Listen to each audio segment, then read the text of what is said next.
Mostras, maestras de la poesía argentina.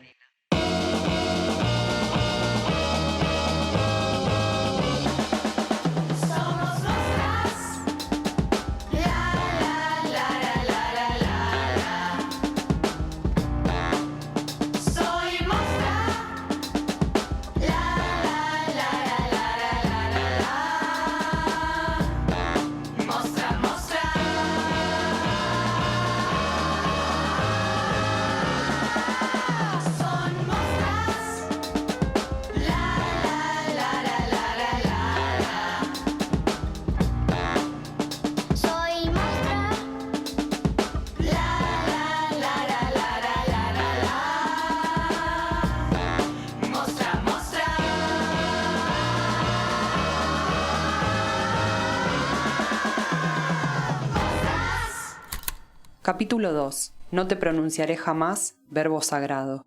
Olga Orozco.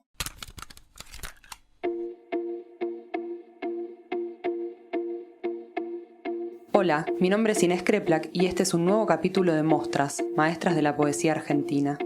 Hoy vamos a hablar acerca de una poeta vinculada con el surrealismo, pero también con el romanticismo alemán, la generación del 40, el interior, la ciudad, lo alto, lo bajo, la mística y el periodismo. De pie, damas, caballeros, mostras, mostres, monstruos. Hace su ingreso a la sala virtual, Olga Orozco. La poesía parece siempre llevar y traer cosas. De una persona chusma se dice eso, que lleva y trae. Pero lo mismo puede decirse del mar. La poesía tiene velocidad y capacidad de síntesis. Saltea todas las explicaciones y queda colgada en lo alto como una acróbata, pendiendo de un hilo, de una cuerda invisible y potente llamada ritmo.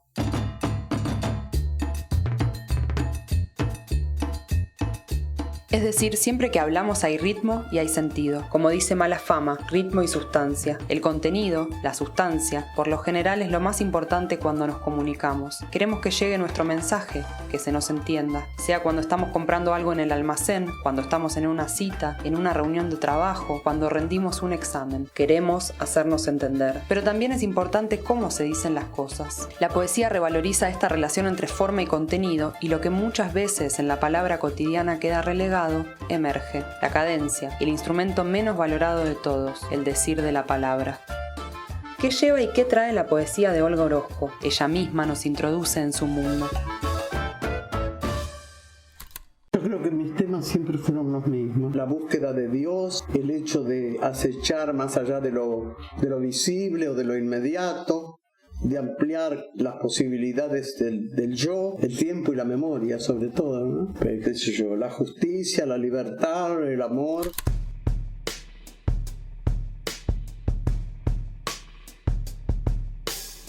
Sin lugar a dudas, la poesía de Olga Orozco es una construcción eminentemente rítmica, en parte onírica, como traída del mundo de los sueños y del misticismo, pero también de la metafísica. Es también una poesía siempre deseante que se sostiene sobre la base del ritmo.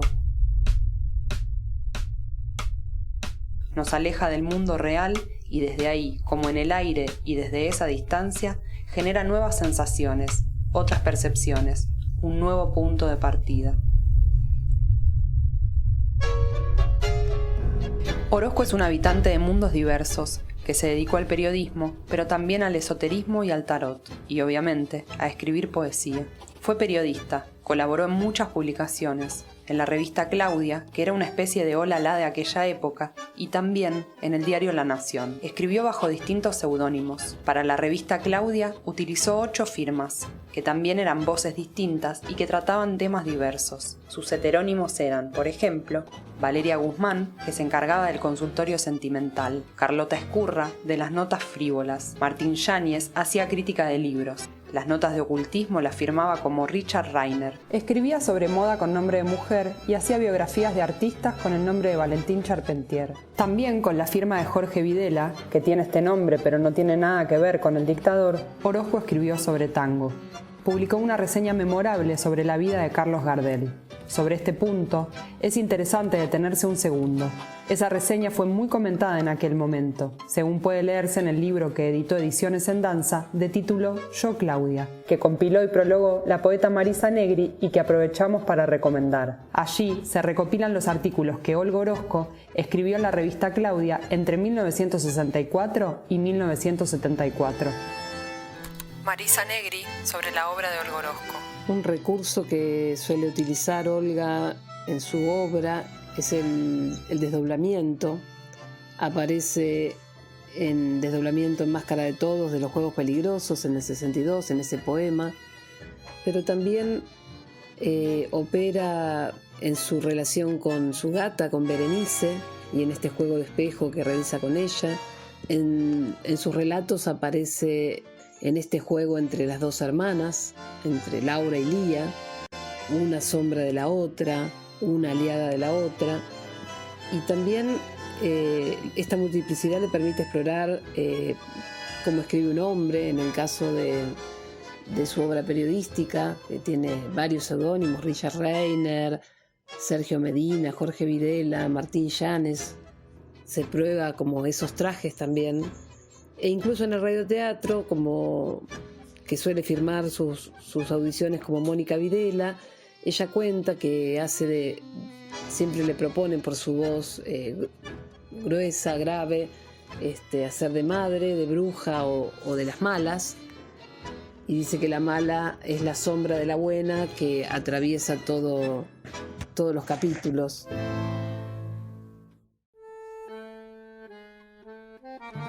Una reseña sobre tango, un tema que fascinaba a Orozco.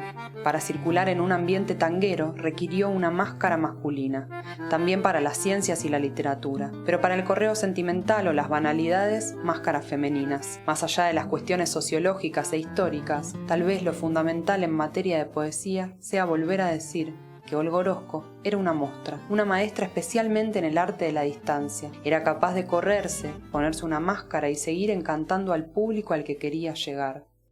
La búsqueda de Dios no es la búsqueda del Dios católico exactamente, sino que es una búsqueda más esotérica, más ligada al panteísmo. No hace Olga libros de poemas sueltos. Sus libros, por ejemplo, en Las Muertes, hay un tema que es como una especie de paseo por muertes que a ella le importan, de la literatura y de la vida. En los libros de cuentos, en ambos recorre anécdotas de su infancia, y a la vez esos libros son claves para leer su poesía. Cuando vos recorres la obra de Olga en su totalidad, te das cuenta que ahí hay una unidad de sentido muy potente. Olga Orozco cuenta en una entrevista en la que lee su poema Señora tomando sopa, que de chica solo aceptaba tomar sopa si era sopa de letras. Orozco buscó siempre una cifra, una clave, una combinación de letras o la llave del lenguaje que resuelve el enigma para poder salir adelante, para escapar del acá mismo o ahora, o peor aún, del final que ya todos y todas conocemos, y que es siempre terrible. Spoiler alert: al final se hunde siempre el barco, sea un botecito, sea el Titanic. Nuestro largo combate ha sido siempre un combate a muerte con la muerte. ¿Y cómo escapar entonces con esta boca en este mundo? Lee la poeta Marisa Negri. Con esta boca en este mundo. No te pronunciaré jamás verbo sagrado, aunque me tiña las encías de color azul, aunque ponga debajo de mi lengua una pepita de oro, aunque derrame sobre mi corazón un caldero de estrellas y pase por mi frente la corriente secreta de los grandes ríos. Tal vez hayas huido hacia el costado de la noche del alma, ese al que no es posible llegar desde ninguna lámpara, y no hay sombra que guíe mi vuelo en el umbral, ni memoria que venga de otro cielo para encarnar en esta dura nieve, donde solo se inscribe el roce de la rama y el quejido del viento, y ni un solo temblor que haga sobresaltar las mudas piedras. Hemos hablado demasiado del silencio, lo hemos condecorado lo mismo que a un vigía en el arco final, como si en él yaciera el esplendor después de la caída, el triunfo del vocablo con la lengua cortada. Ah, no se trata de la canción, tampoco del sollozo. He dicho ya lo amado y lo perdido. Trabé con cada sílaba los bienes y los males que más temí perder. A lo largo del corredor suena, resuena la tenaz melodía.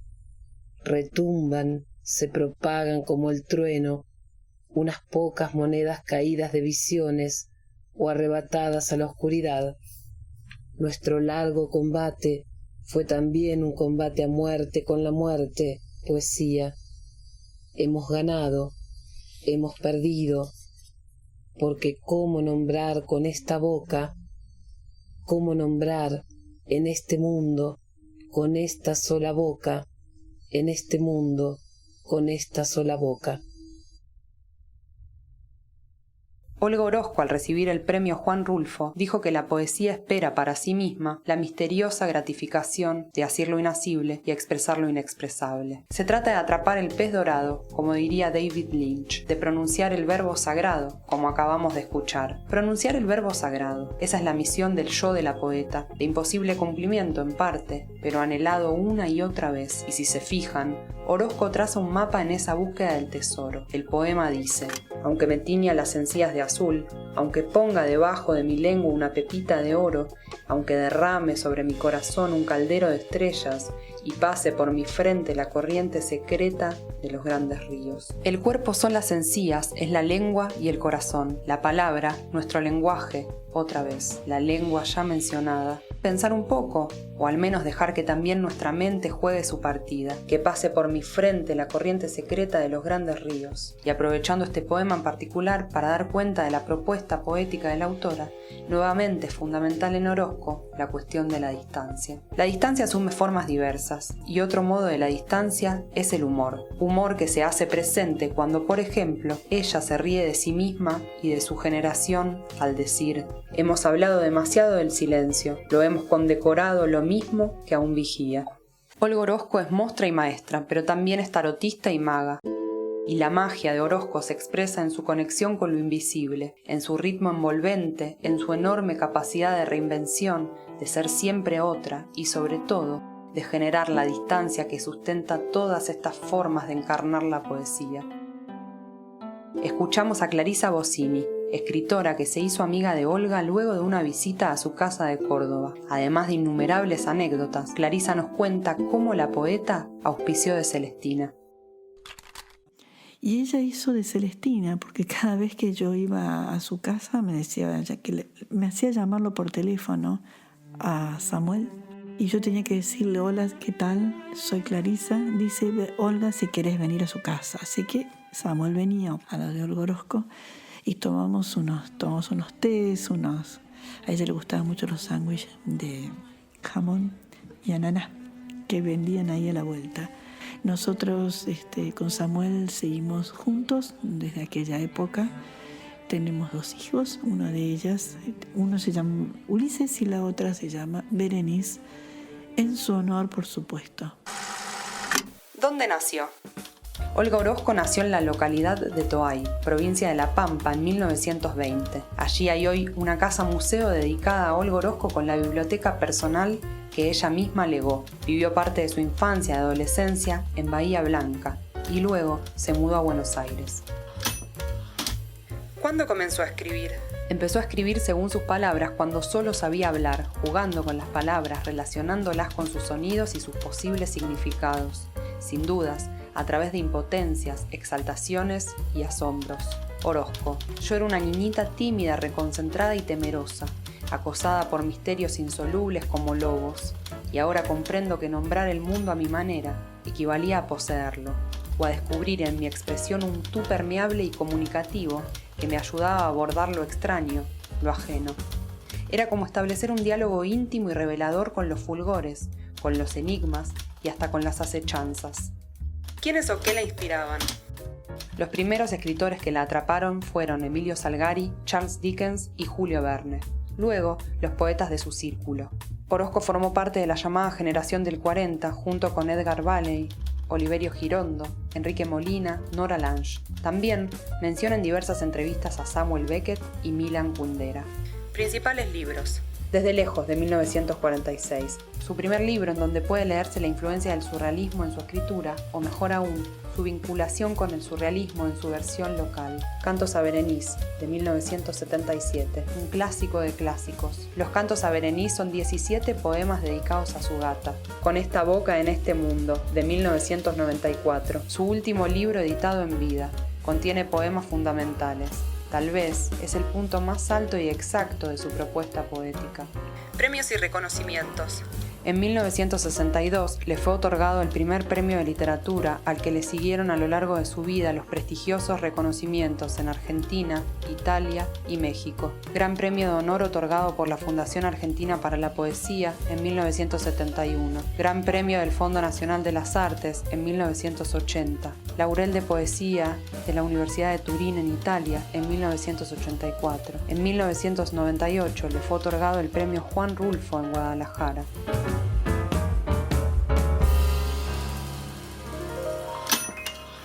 Poemas imperdibles, por Julia Magistrati. La cartomancia. Allí se despliega gran parte del esoterismo presente en la poesía de Olga Orozco. El poema intenta augurar, predecir, por varios medios, lo que vendrá. Aquí está lo que es, lo que fue, lo que vendrá, lo que puede venir. 7 respuestas tienes para 7 preguntas. Lo atestigua tu carta, que es el signo del mundo. A tu derecha el ángel, a tu izquierda el demonio.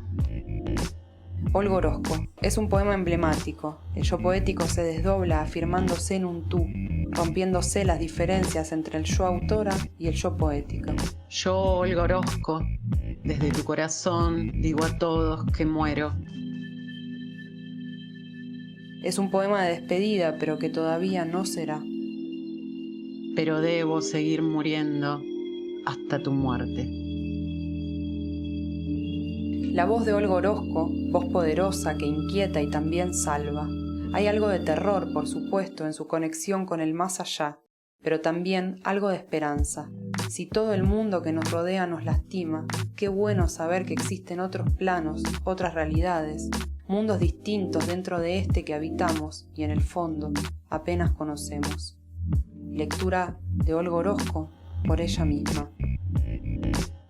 En un país que amaba, ya estará anocheciendo, coronados por sus mustias guirnaldas, esos pequeños seres creados cuando la oscuridad vuelven a poblar con sus tiernas músicas, a golpear con sus manos de brillantes estíos ese rincón natal de mi melancolía. Sonríen los inacibles huéspedes, las criaturas largamente buscadas en las secretas ramas, en lo más escondido de las piedras, en la sombra abandonada del que salió de ella eternamente joven. Desde la lejanía me sonríen. Qué inútiles sus gestos, caricias, cuando algún largo tiempo nos conoce calladamente ajenos, cuando ya no hay temor por el huyente roce de los muertos que amamos, ni por el musgo que crece murmurando sobre el corazón, ni por las voces nocturnas de los que se despiden sollozando. Yo te esperaré siempre allá, doliente desaparecida. Ahora sí nos despedimos. Esperamos que hayan disfrutado de conocer un poquito más sobre la vida y obra de Olga Orozco. Esto fue Mostras, Maestras de la Poesía Argentina. Idea y supervisión de guión, Inés Kreplak. Guión, Patricio Foglia. Producción, Dani Morán. Edición, Fabricio Coprés. Hasta el próximo capítulo.